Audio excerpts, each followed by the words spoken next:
Good morning students. आज हम चर्चा करेंगे क्लास 9th विषय विज्ञान की चैप्टर नंबर 3 के बारे में। चैप्टर नंबर 3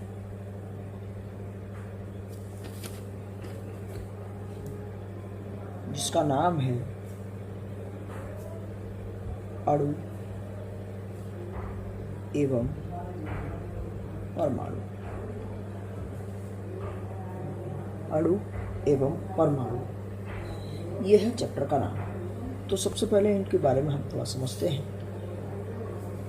अणु किसे कहते हैं और परमाणु किसे कहते हैं।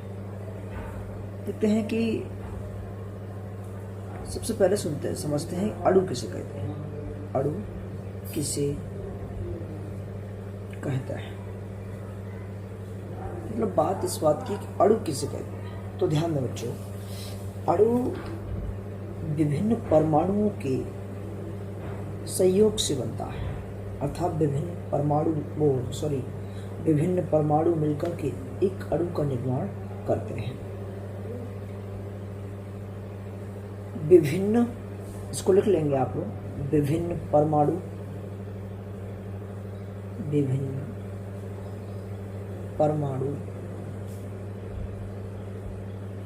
मिलकर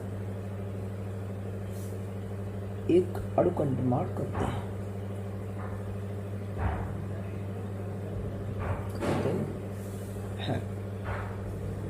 विभिन्न परमाणु मिलकर एक अणु का निर्माण करते हैं। समझ में आया होगा आपको। विभिन्न परमाणु मिलकर एक अणु का निर्माण करते हैं। इधर समझेंगे, यह हो गई आपकी अणु की परिभाषा या अणु क्या होता है। अब देखते हैं परमाणु। परमाणु किसे कहते हैं, मतलब पता चला कि अणु तो ये होता है, अणु परमाणुओं से मिलकर बनता है, लेकिन परमाणु क्या होता है। ध्यान देना चाहिए। एक छोटा सा एग्जांपल आपके सामने है, उसे समझ में आएगा। मान लो आपके पास एक बहुत बड़ा कोई रोटी का टुकड़ा है, ये हमारा है अणु। ये क्या है? अणु है। अब इस टुकड़े को हम और छोटे छोटे टुकड़ों में काटेंगे और छोटे छोटे टुकड़ों में काटेंगे। अंत में एक ऐसा टुकड़ा आएगा जिसके अब और टुकड़े नहीं किए जा सकते। समझ लेना, ये ऐसा टुकड़ा आ गया है जिसके और टुकड़े नहीं हो सकते। तो इसी को हम क्या कहेंगे? परमाणु कहेंगे। परमाणु कहते हैं, अर्थात अणु के सबसे छोटे कण को परमाणु कहते हैं। ये बात समझ में आई। मतलब परमाणुओं की मेल से अणु का निर्माण होता है, और परमाणु क्या होता है? अणु के सबसे छोटे टुकड़े को या कण को हम कहते हैं परमाणु। अर्थात परमाणु अणु का सबसे छोटा भाग है।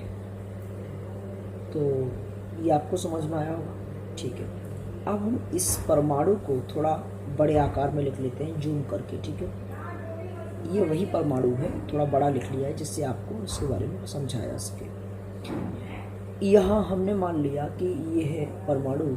और परमाणु किन किन से मिलकर बना होता है, परमाणु में क्या क्या होता है, तो इस बात पर भी चर्चा करेंगे।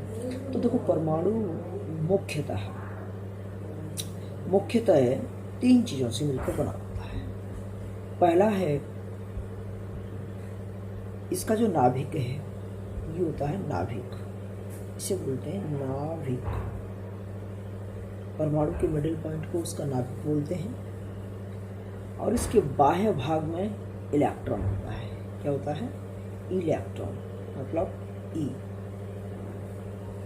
बाह्यतम कोश में इस परमाणु के इलेक्ट्रॉन होते हैं, और जो नाभिक होता है, परमाणु के नाभिक में होते हैं proton P plus neutron N। मतलब P प्लस N होते हैं इसके नाभिक में, और बाह्यतम जो इसका बाह्यतम एरिया होता है उसमें होते हैं इलेक्ट्रॉन। ये समझ में आया होगा, ठीक है। अब बात इस बात की आती है कि जो प्रोटॉन है इसको और किस नाम से जानते हैं, या न्यूट्रॉन और प्रोटॉन को एकत्रित होने के बाद उनको किस नाम से जानते हैं। तो ध्यान दें, पी, इसे हम परमाणु क्रमांक कहने का मतलब ये है कि जो P होता है इसे परमाणु क्रमांक बोलते हैं या फिर प्रोटॉन बोलते हैं। अब एक बात समझ में आई कि किसी भी परमाणु के नाभिक में उपस्थित प्रोटॉनों की संख्या उसका परमाणु क्रमांक कहलाता है। मान लो परमाणु क्रमांक हाइड्रोजन का H1 होता है, तो समझ लेना कि जो उसकी परमाणु क्रमांक है वो 1 है, तो समझ लेना कि इस हाइड्रोजन में उपस्थित प्रोटॉन कितना होगा, 1 ही होगा। तो समझ में आया ना कि नाभिक में उपस्थित प्रोटॉन की संख्या उसके परमाणु क्रमांक के बराबर होती है।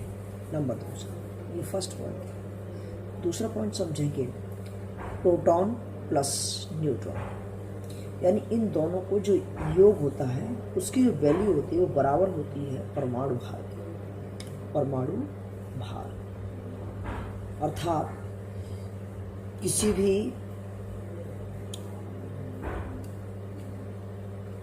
परमाणु के जो नाभिक में प्रोटॉन प्लस न्यूट्रॉन होते हैं वो परमाणु भार के बराबर होते हैं। अर्थात प्रोटॉन प्लस न्यूट्रॉन का योग कर देंगे तो उसका परमाणु भार पता चल जाता है। ये आपको समझ में आया? अच्छा, बात इस बात की, क्या ये 3 ही है जो जिससे परमाणु बनता है? नहीं, इसके अलावा, इन तीनों के अलावा, इन तीनों के अतिरिक्त और भी है। मैं से कुछ दिखा दे रहा हूँ। Number 1 positron, number 2 meson,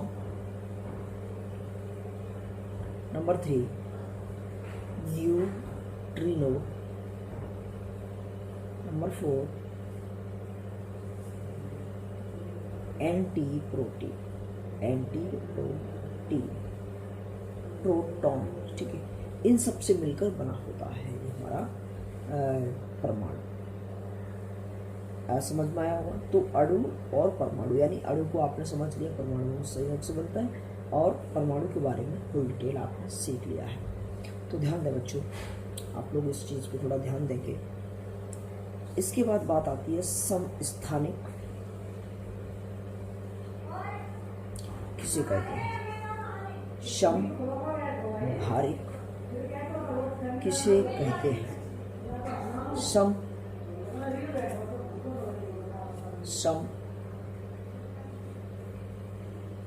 neutronic किसे कहते हैं, सम इलेक्ट्रॉनिक किसे कहते हैं। तो ध्यान दें, समस्थानिक क्या होता है, इसको आप लिखेंगे, मतलब जिन तत्वों के परमाणु क्रमांक समान होते हैं और द्रव्यमान संख्या भिन्न होती है। मतलब जिन तत्वों के परमाणु क्रमांक तो एक जैसे होते हैं परंतु द्रव्यमान संख्या भिन्न होती है, उन्हें कहते हैं समस्थानिक। इसके विपरीत इसमें थोड़ा लिखने में थोड़ा दिक्कत होगी क्योंकि इसमें जगह नहीं हो चाहिए पेज पर, और इसलिए मैं आपको थोड़ा इसी में बता देता हूँ, लिख लेना। समभारिक किसे कहते हैं, दूसरा प्रश्न आप अपने आप लिखेंगे, धीरे धीरे बोलता हूँ, स्टॉप करके लिख लीजिए।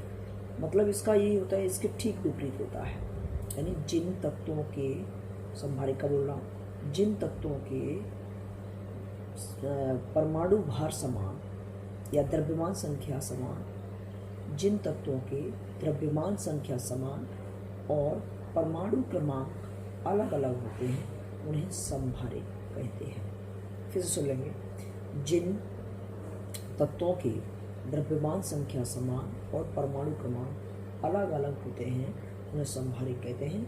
और अगला है सम न्यूट्रॉनिक, मतलब तत्वों में उपस्थित न्यूट्रॉनों की संख्या समान हो उसे सम न्यूट्रॉनिक कहते हैं। सम इलेक्ट्रॉनिक, तत्वों में उपस्थित इलेक्ट्रॉनों की संख्या समान हो उसे सम इलेक्ट्रॉनिक कहते हैं। तो ये वीडियो आपके लिए बहुत हेल्पफुल है क्लास 9 के स्टूडेंट। इससे बाद वाला, इससे पहले जो आपको मैंने वीडियो दिया है उसमें सारे क्वेश्चन और आंसर दिए हुए हैं, उनको देखकर आप अपनी नोटबुक तैयार कर लें।